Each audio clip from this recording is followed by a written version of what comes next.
अस्सलामु अलैकुम। आज का जो हमारा टॉपिक है वो है टेंसर्स। ठीक है, तो टेंसर से पहले हमें स्केलर का भी पता होना चाहिए और वेक्टर का भी पता होना चाहिए कि स्केलर्स क्या होते हैं और वेक्टर्स क्या होते हैं। स्केलर हमारे पास वो होता है जिसका सिर्फ़ और सिर्फ मैग्नीट्यूड होता है, उसके पास डायरेक्शन कोई नहीं होती। ठीक है, और ये आप लोग सब जानते हैं। टेंसर के बारे में इतना नहीं मालूम, लेकिन स्केलर और वेक्टर के बारे में आप बाखूबी जानते हैं। आप मैट्रिक्स से ये पढ़ रहे हैं। तो स्केलर ऐसी क्वांटिटी होती है जिसके पास सिर्फ़ और सिर्फ मैग्नीट्यूड होता है, और जो वेक्टर होता है, वेक्टर के पास मैग्नीट्यूड भी होता है और डायरेक्शन भी होती है। ठीक है, तो आज का जो हमारा टॉपिक है वो है टेंसर्स। टेंसर क्या होते हैं? ये भी एक फ़िज़िकल क्वांटिटी ही है, like scalar and vector. Vector और स्केलर की तरह ही है, लेकिन इसका थोड़ा सा जनरलाइज मेथड है। जैसे हम कह सकते हैं कि वेक्टर के पास एक डायरेक्शन होती है, यानी कि हम जैसे मैग्नीट्यूड प्लस डायरेक्शन की बात करते हैं, तो इस टेंसर के पास मैग्नीट्यूड भी होता है और साथ साथ इसके पास एक से ज़्यादा डायरेक्शंस होती हैं। ठीक है, क्योंकि ये जब हम आगे पढ़ेंगे तो मैं आपको बताऊंगा कि कैसे डायरेक्शन इसकी ज़्यादा हैं। तो इसकी छोटी छोटी ये डेफिनेशंस मैंने कुछ इकट्ठी की हैं मुख्तलिफ़ बुक्स से, और इनको एक ही पेज पर मैंने सेट किया है। देखते हैं क्या हैं ये।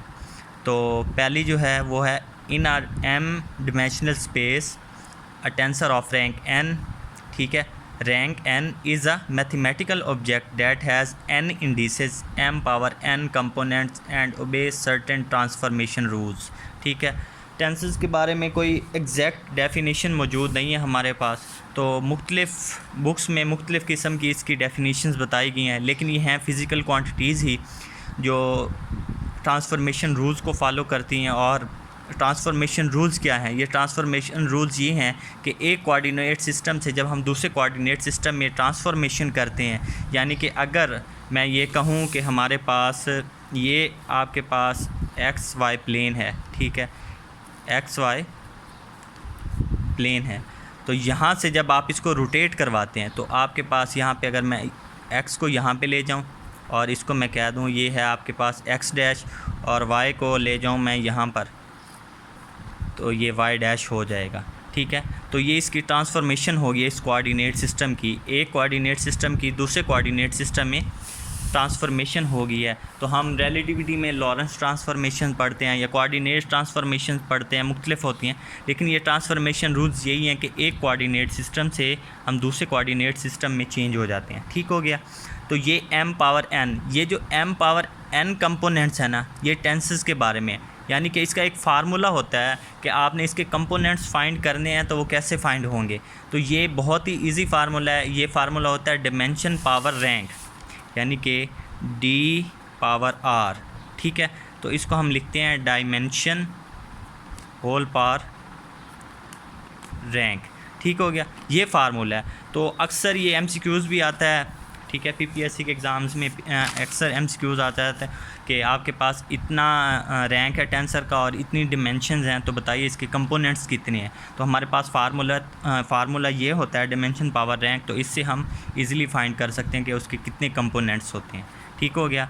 दूसरी अगर मैं डेफिनेशन की बात करूं तो ये भी एक बुक में लिखा हुआ था कि a tensor is a mathematical representation of physical quantities like scalar vector etcetera. ठीक हो गया, तो फिज़िकल क्वांटिटीज़ हैं, मैं आपको पहले भी बता चुका हूँ कि फिज़िकल क्वांटिटीज़ ही हैं जो ट्रांसफॉर्मेशन रूल्स को भी फॉलो करती हैं, स्केलर्स और वेक्टर्स की तरह ही परफॉर्म करती हैं, लेकिन ये थोड़ी हैं जनरलाइज, यानी कि हम जनरलाइजेशन यानी कि मज़ीद आगे ये हम यहाँ पर बात करते हैं। हमारे पास कोऑर्डिनेट सिस्टम होते हैं, एक्स वाई रेक्टेंगुलर कोऑर्डिनेट जिनको हम कहते हैं। तो इससे मज़ीद आगे की बात जब हम इसके पास डायरेक्शन एक ही होती है कि एक्स डायरेक्शन में क्या है या वाई डायरेक्शन या जी डायरेक्शन, तो जब हम टेंसेस की बात करते हैं तो हम मज़ीद इसको जनरलाइज आगे कर देते हैं। तो स्केलर जो होता है ये भी एक टेंसर ही होता है। ठीक है, जो स्केलर होता है क्या होता है? ये भी टेंसर ही होता है, लेकिन टेंसर ऑफ रैंक ज़ीरो।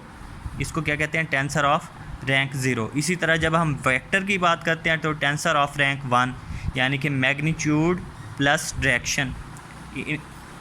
ये जो वेक्टर है ये क्या होता है? टेंसर ऑफ रैंक वन होता है। इसी तरह एक और वर्ड है डायड। ठीक है, टेंसर ऑफ रैंक टू को हम क्या कह सकते हैं? डायड कह सकते हैं। मोस्टली जो हम जानते हैं, ये वाला जो नाम है डायड, इससे हम इतने फेमिलियर नहीं है, हमें इतना अंदाज़ा नहीं है इस नाम का, तो हम यही कहते हैं कि टेंसर ऑफ रैंक 2, इसको डायड भी कहते हैं। तो ये है magnitude plus in each direction X Y and Z vectors. अब इनको ये डायरेक्शंस, ये जो वेक्टर हैं, ये X Y and Z, the direction is express as the sum of 3 components, यानी कि एक्स के भी आगे 3 कंपोनेंट्स, क्योंकि ये एक वेक्टर आ गया हमारे पास, ठीक हो गया। वाई के आगे फिर 3 कंपोनेंट्स, जी के भी आगे फिर 3 कंपोनेंट्स, ठीक हो गया। तो ये आपके पास देखें, अब डायमेंशन हमारे पास क्या है 3 और रैंक क्या है 2।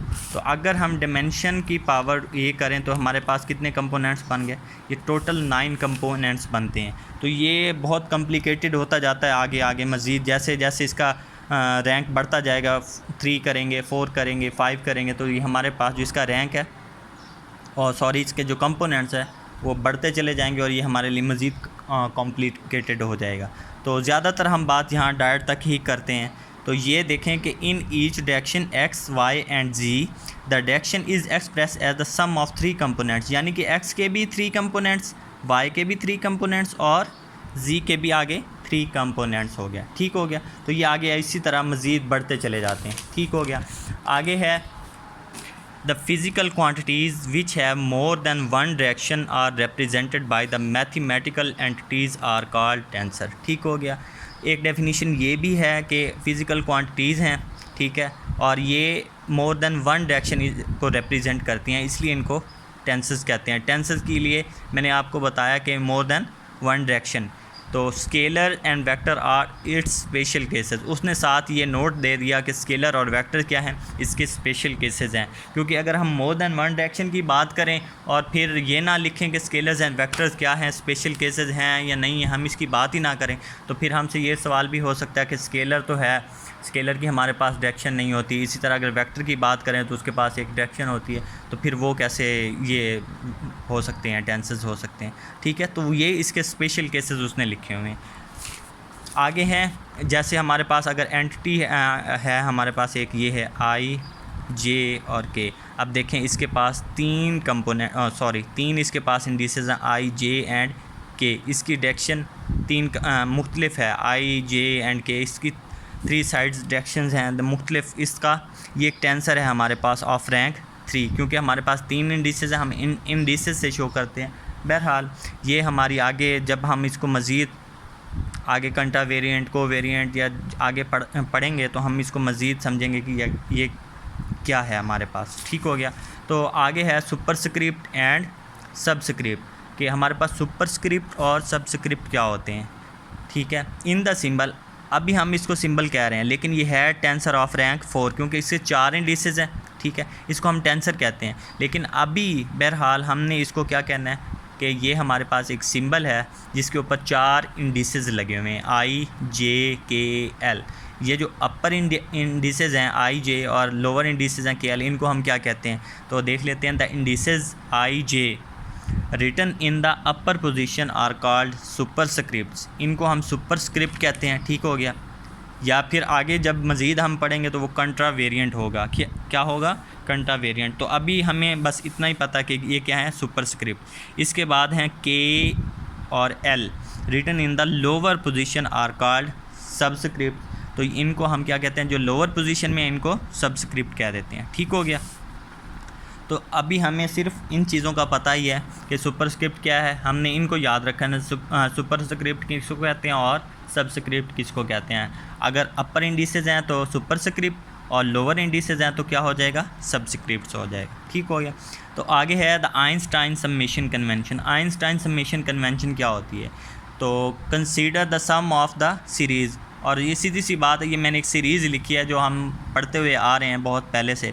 तो ये हमारे पास एक सीरीज़ है और एस है A1 X1 A2 X2 A3। इसको हम जब हम समेशन फॉर्म में लिखते हैं तो इस तरह लिखते हैं, आई varies from 1 to n AI XI, ठीक हो गया। इसको मैंने एक समेशन फॉर्म में लिख दिया है यूजिंग समेशन कन्वेंशन। जब हम समेशन कन्वेंशन अप्लाई करते हैं ना इसके ऊपर, तो ये जो समेशन है हमारे पास, ये वाली, ये जो समेशन है ये ख़त्म हो जाती है, ये ख़त्म हो जाती है। तो ये किस में कन्वर्ट हो जाता है, AI XI, सिंपली AI और xi में कन्वर्ट हो जाता है। इस तरह की जो कन्वेंशन है, यानी कि हमने इस चीज़ को कंट्रैक्ट किया है इस चीज़ के अंदर में, ये जो हमारे पास है ना, इसको हमने कंट्रैक्ट कर दिया, इस सिंपल छोटी सी चीज़ में चेंज कर दिया। क्योंकि हम इससे पीछे जो छठा चैप्टर पढ़ के आए हैं शाम सीरीज़ का, तो उसमें पूरे कोऑर्डिनेट सिस्टम हमने पढ़े हुए हैं। तो बैक हैंड में यही चल रहा होता है कि इतना वो कॉम्प्लिकेटेड चीज़ें हमने पढ़ी हैं। तो आगे ये जो टेंसर है, इसमें हम कंटेक्शन करते हैं,